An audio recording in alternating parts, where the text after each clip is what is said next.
आज हम लोग पढ़ेंगे बाबू सर्च फॉर जेनेटिक मटेरियल, मतलब जेनेटिक मटेरियल के सर्च में निकलेंगे कैसे जो जेनेटिक मटेरियल है वो हमको मिला। 3 एक्सपेरिमेंट इसमें आता है बाबू, एक आता है तुम्हारा ट्रांसफॉर्मिंग एक्सपेरिमेंट, एक आता है तुम्हारा मैकेटी का, मैकेटी एवरी मैकेटी मैकलियोड का एक्सपेरिमेंट, और एक आता है तुम्हारा ब्लेंडिंग एक्सपेरिमेंट। ये जो तीसरा नंबर का एक्सपेरिमेंट है ब्लेंडिंग एक्सपेरिमेंट, वो अनइक्विवोकल प्रूफ देता है ना। ये कहानी है, सुनो।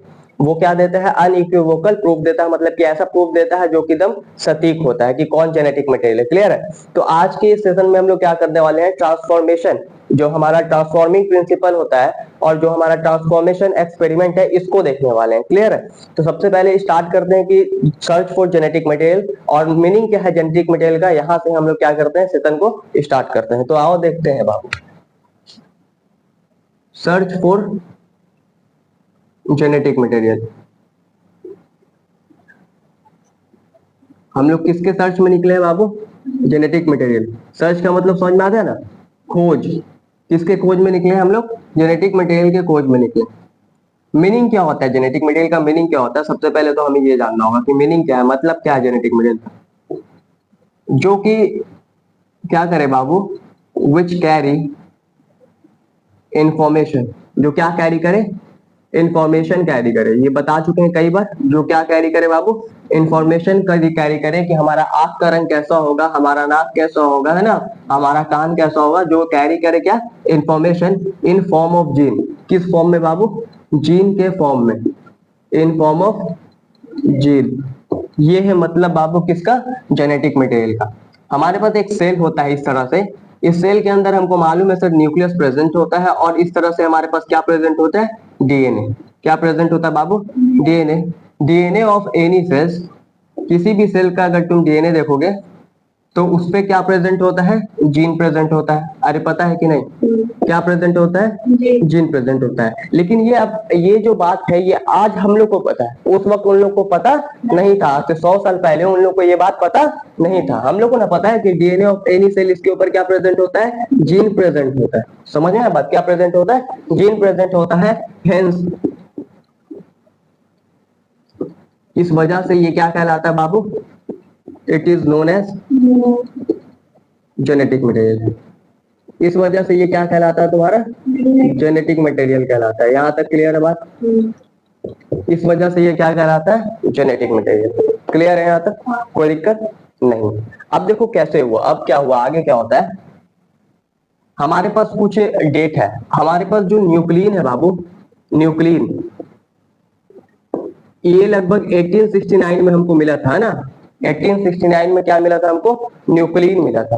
क्या मिला था बाबू, न्यूक्लियन, है ना। 1869 में हमको क्या मिला था, हाँ 1869 में हमको क्या मिला था, न्यूक्लियन मिला था। न्यूक्लियन क्या है याद है, मिशन नाम के साइंटिस्ट ने क्या देखा था न्यूक्लियस के अंदर, मिशन नाम के साइंटिस्ट ने न्यूक्लियस के अंदर एक एसिडिक स्ट्रक्चर देखा था जिसके नाम क्या रख दिया था, न्यूक्लियन। 1869 में, है ना।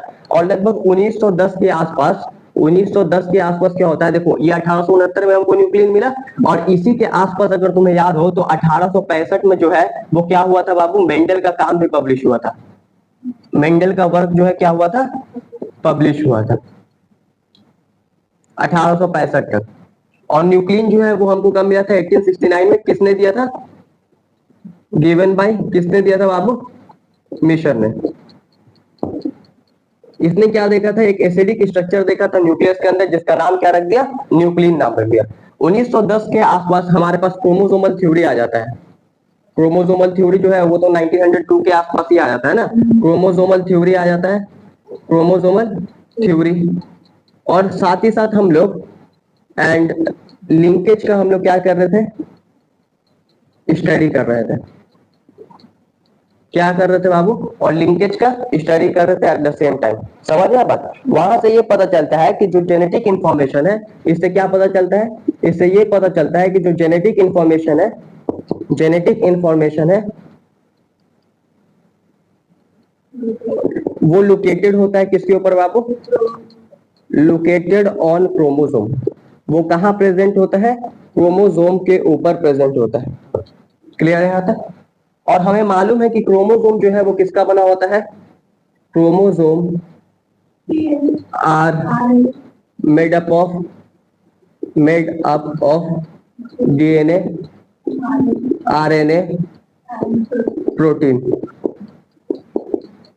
और हमें क्या मालूम है कि जो क्रोमोसोम है वो किसका बना होता है, डीएनए का बना हो सकता है सर, आरएनए का बना हो सकता है, प्रोटीन का बना हो सकता है। और हमें ये भी मालूम है कि जो जेनेटिक इंफॉर्मेशन है वो कहाँ प्रेजेंट होता है, क्रोमोसोम के ऊपर। इसका मतलब ये साफ हो गया कि ये तीनों में से कोई है जेनेटिक मटेरियल, इस तीनों में से कोई एक जेनेटिक मटेरियल है। तो इनका जो स्टडी था उसने क्या किया था बाबू, इनके जो स्टडी था उसने क्या किया, सर्च ऑफ जेनेटिक मटेरियल, जो सर्च ऑफ जेनेटिक मटेरियल है उसको नैरो डाउन कर दिया। नैरो डाउन का मतलब समझ में आता है, अभी समझा देते हैं। सर्च ऑफ जेनेटिक मटेरियल क्या हो गया बाबू, जेनेटिक मटेरियल जो है मटेरियल वो क्या हो गया, नैरो डाउन हो गया, नैरो डाउन टू क्रोमोसोम। मतलब क्रोमोसोम तक क्या रह गया, सीमित रह गया। समझना मेरे बात को। मान लो तुम फोन का चार्जर कहीं रख दिया और भूल गए, और तुमको हल्का हल्का याद आ रहा है कि फोन का चार्जर पिछले बार हम शायद उस रूम में रखा होगा, तो तुम्हारा जो खोज है उस चार्जर का वो उस रूम तक सीमित हो गया। समझ में बात। इसी तरह से यहाँ पे क्या हुआ, जेनेटिक मटेरियल का जो खोज था वो कहाँ तक सीमित हो गया, क्रोमोसोम तक सीमित हो गया। समझ में बात, क्रोमोसोम तक सीमित हो गया। मतलब हम पहले क्या करेंगे, क्रोमोसोम के पास आसपास ढूंढने का कोशिश करेंगे कि जेनेटिक मटेरियल कहीं इधर ही आसपास है। समझ में बात, क्लियर है कहानी।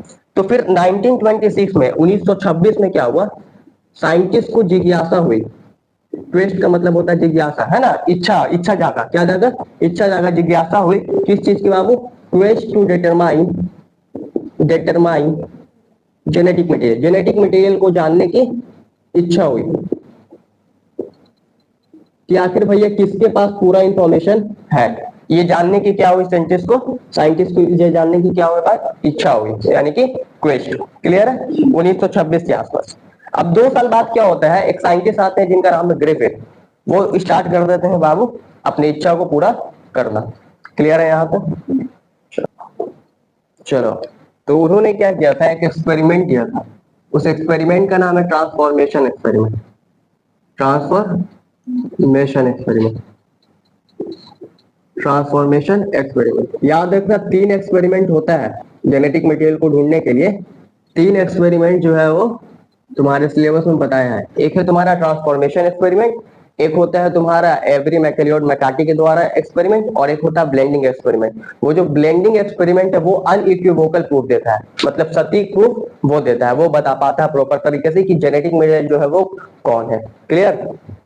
तो ये तुम्हारा एक्सपेरिमेंट नंबर क्या है, 1 है, जिसका नाम क्या है, ट्रांसफॉर्मेशन एक्सपेरिमेंट। सबसे पहला सवाल कि ये आया कब से, ये 1928 में किया गया। और किसने किया बाबू, बाय ग्रिफिथ। ये याद रखना बहुत इंपॉर्टेंट है, तुमसे पूछ लेगा कि ट्रांसफॉर्मेशन एक्सपेरिमेंट कब और किसने दिया। तो 1928 में किसके द्वारा दिया जाता है, ग्रिफिथ के द्वारा दिया जाता है। क्लियर है बात। ग्रिफिथ जो थे वो क्या कर रहे थे बाबू, इन 1928 यानी कि 1928 की बात है, ग्रिफिथ क्या कर रहे थे, Griffith perform series of experiment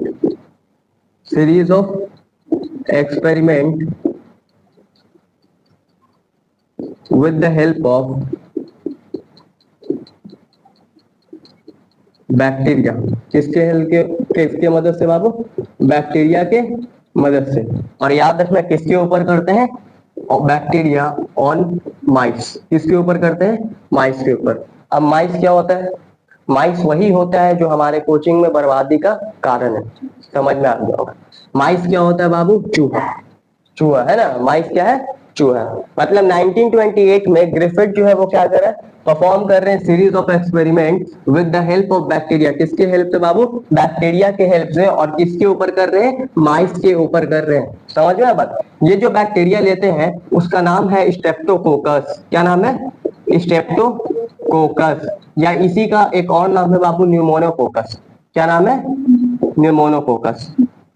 ये करता क्या है सर, इस बैक्टीरिया का बाबू 2 स्ट्रेन है। कितना स्ट्रेन है, 2 स्ट्रेन है। 2 स्ट्रेन कहने का मतलब सर, जिस तरह से आम का अलग अलग वैरायटी होता है बाबू, कि मालदा आम और फलाना आम, है ना, गाय का अलग अलग वैरायटी होता है, जर्सी गाय और नॉर्मल गाय, है ना, जर्सी गाय, फलाना गाय, नॉर्मल गाय, अलग अलग गाय। उसी तरह ये बैक्टीरिया का जो है ना स्ट्रेन होता है। क्या होता है, स्ट्रेन। समझ में बात। इसी तरह बैक्टीरिया का क्या होता है, स्ट्रेन। और ये स्ट्रेन कितना होता है, 2 स्ट्रेन। एक होता है बाबू आर स्ट्रेन, एक क्या होता है, आर स्ट्रेन, और एक होता है एस स्ट्रेन। एक क्या होता है, एस स्टेन। ये जो तुम्हारा आर स्टेन है ये नॉन वायरुलेंट होता है। नॉन वायरुलेंट का मतलब कि ये बीमारी नहीं करेगा, नॉन वायरुलेंट होता है। और एस स्टेन जो होता है वो तुम्हारा क्या होता है, वायरुलेंट होता है। यहाँ तक क्लियर है। स्टेप्टोकोकस जो है उसी का क्या नाम है, न्यूमोनोकोकस, जो कि क्या है बाबू, जो कि तुम्हारा क्या है, बैक्टीरिया है। इस बैक्टीरिया का हमारे पास दो स्ट्रेन होता है। कितना स्ट्रेन होता है, दो स्ट्रेन होता है। एक होता है आर स्ट्रेन, एक क्या होता है, एस स्ट्रेन। आर स्ट्रेन जो है वो नॉन वायरुलेंट है और एस स्ट्रेन जो है वो हमारा वायरुलेंट है। यहाँ तक क्लियर है कहानी, यहाँ तक कोई दिक्कत। अब एक एक करके हम लोग समझते हैं दोनों को। ये जो बाबू आर स्ट्रेन होता है, ये जो आर स्ट्रेन होता है ये क्या करता है, रफ कॉलोनी बनाता है। क्या बनाता है बाबू, रफ कॉलोनी फॉर्म। ये मान लो हमारे पास क्या हो गया, आर स्ट्रेन हो गया। ये क्या बनाता है बाबू, रफ कॉलोनी बनाता है। और ये कैसा होता है बाबू, वायरुलेंट या non virulent, non virulent.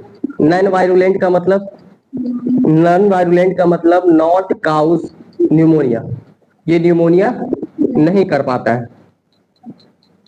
Pneumonia क्या होता है पता है, बीमारी तो ठीक है, वो कैसा बीमारी होता है, डीप रिस्पायरेटरी डिसऑर्डर होता है। मतलब जो लंग्स से रिलेटेड जो डिसऑर्डर होता है ना, उसी का नाम है न्यूमोनिया। समझ आया बात, डीप रिस्पायरेटरी डिसऑर्डर तुम्हारा कौन है, न्यूमोनिया। क्लियर है। तो तुम्हारा आर स्टेज जो है वो रफ कॉलोनी बनाता है, नॉन वायरुलेंट होता है, नॉन काउज न्यूमोनिया, ये न्यूमोनिया नहीं करता है। क्लियर है। स्ट्रेप्टोकोकस जो है या न्यूमोनोकोकस ये रिस्पॉन्सिबल होता है न्यूमोनिया के लिए, लेकिन इसका दो स्ट्रेन है, एक आर स्ट्रेन एक एस स्ट्रेन। आर स्ट्रेन जो है वो न्यूमोनिया नहीं करता है। यहाँ तक क्लियर है। अब बात करते हैं तुम्हारा बी नंबर पे, जिसका नाम है एस स्ट्रेन। क्या नाम है, एस स्ट्रेन। ये एस स्ट्रेन में क्या होता है बाबू, ऊपर की तरफ कार्बोहाइड्रेट का एक लेयर होता है, म्यूकस का क्या होता है, कोट होता है ना, कोट या लेयर बोलो। म्यूकस का क्या होता है, कोट, जिसका नाम है muco polysaccharide, polysaccharide.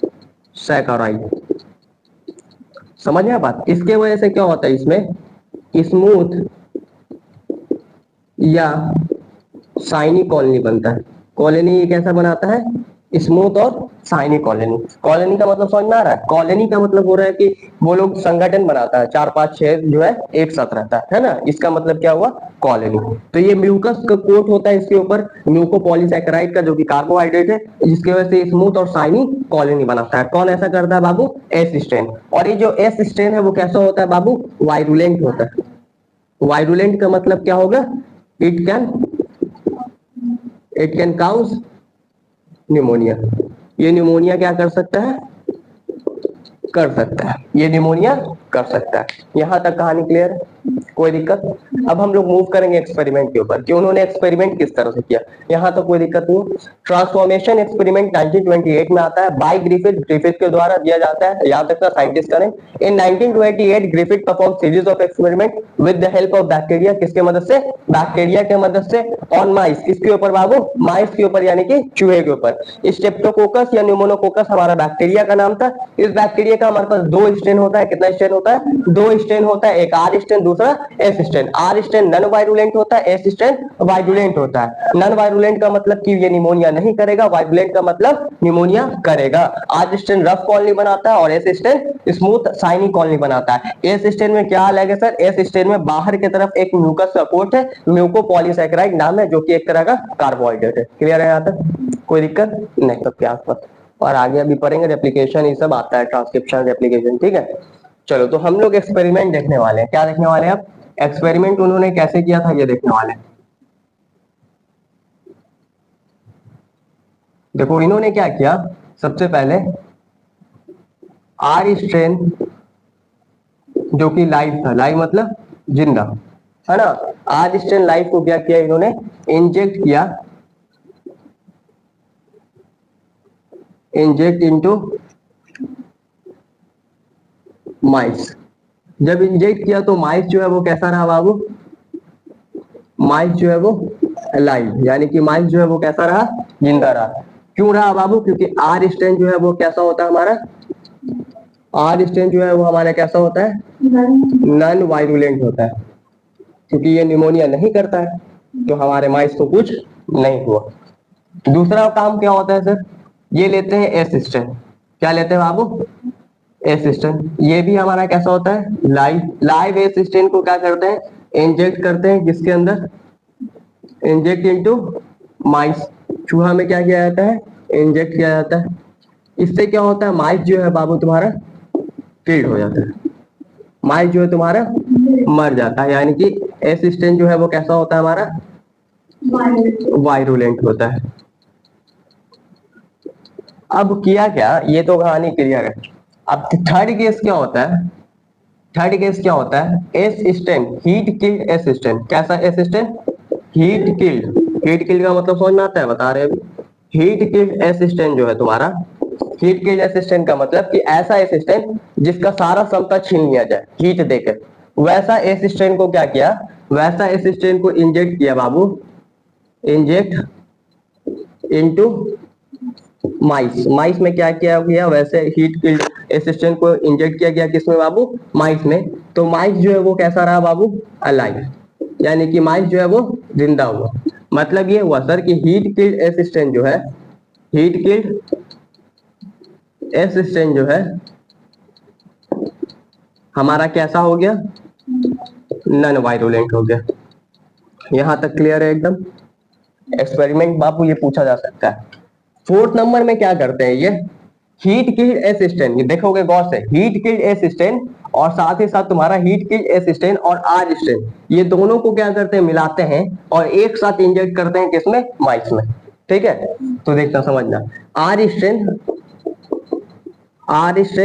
Plus heat killed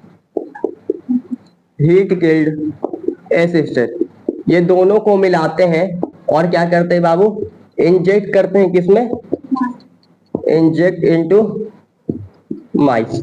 और जब माइस में इंजेक्ट करते हैं तो माइस जो है वो क्या हो जाता है, किल्ड हो जाता है। अब यहाँ पे से जो है शोर मच गया, माइस जो है वो क्या होता है, किल्ड होता है। ये आर स्ट्रेन अकेले माइस को किल नहीं कर पा रहा था, ये हीट किल्ड असिस्टेंट अकेले माइस को किल नहीं कर पा रहा था। ऐसा क्या हुआ कि आर स्ट्रेन और हीट किल्ड असिस्टेंट जब एक साथ आया तो माइस को मार दिया। तो होता क्या है बाबू, यहाँ पे समझना, यहाँ पे क्या होता है, ये मान लो हमारे पास एक बीकर है, इस बीकर में हमने क्या लिया था, हीट किल्ड, मान लो ये हमारा क्या है, हीट किल्ड क्या है हमारा बाबू, हीट किल्ड